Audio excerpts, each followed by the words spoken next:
আসসালামু আলাইকুম। মজাদার মিষ্টি কুমড়ার ভাজি, আলু কলমির রেসিপি নিয়ে চলে আসলাম। প্রথমে কলমি শাকগুলো আমি খুব ভালোভাবে ধুয়ে নিব।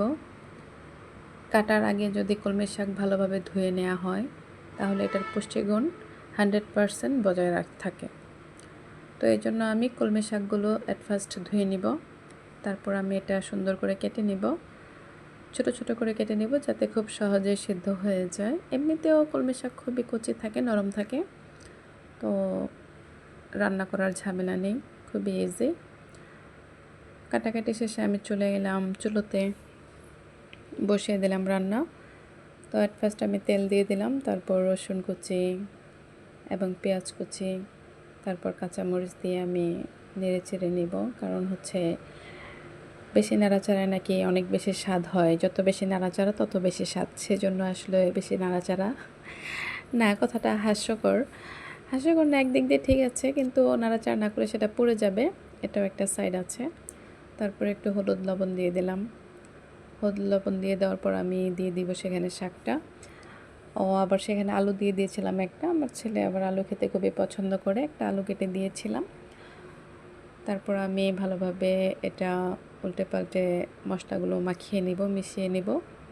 তো যারা যারা আমার চ্যানেলে নতুন আসছেন প্লিজ আমার চ্যানেলটি সাবস্ক্রাইব করে দিবেন এবং পাশে থাকা বেল আইকনটি প্রেস করে দেবেন, যেন আমি কোনো ভিডিও ছাড়লে সেটার সাথে সাথে আপনারা নোটিফিকেশন পেয়ে ফেলতে পারেন।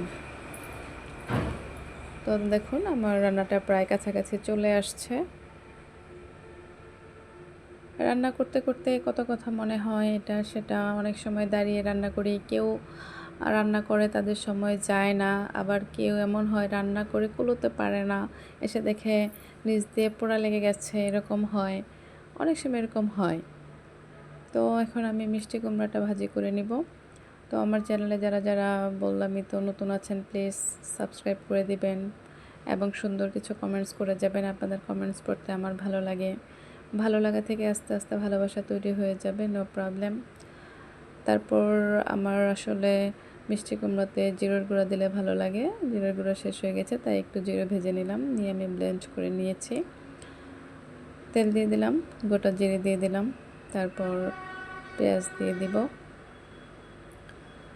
নাড়াচাড়া করে নিব আমি সুন্দর করে। কারণ মিষ্টি কুমড়া ভাজিতে অনেকে আপনারা চিনি দেন, আমি অবশ্য চিনি দিই না, আমার কাছে এমনিতে একটু মিষ্টি লাগে, সেজন্য কাঁচামরিচ দিয়ে দিলাম। তারপর আমি দিয়ে দিলাম মিষ্টি কুমড়াগুলো।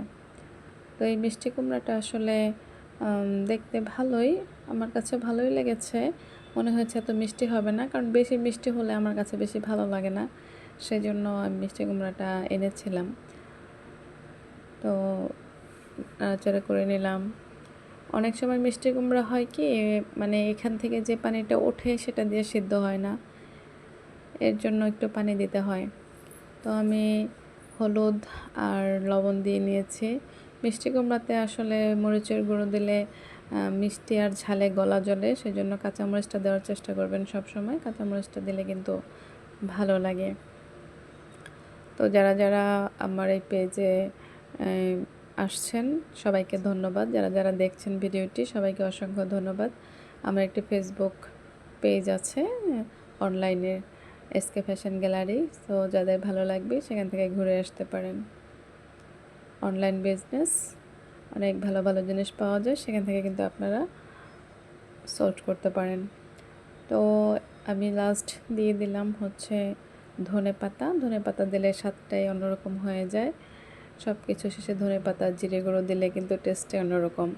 তো এতক্ষণ ধৈর্য ধরে আমার ভিডিওটি সবাই দেখার জন্য অসংখ্য ধন্যবাদ, পাশে থাকার জন্য। আল্লাহ হাফেজ সবাইকে।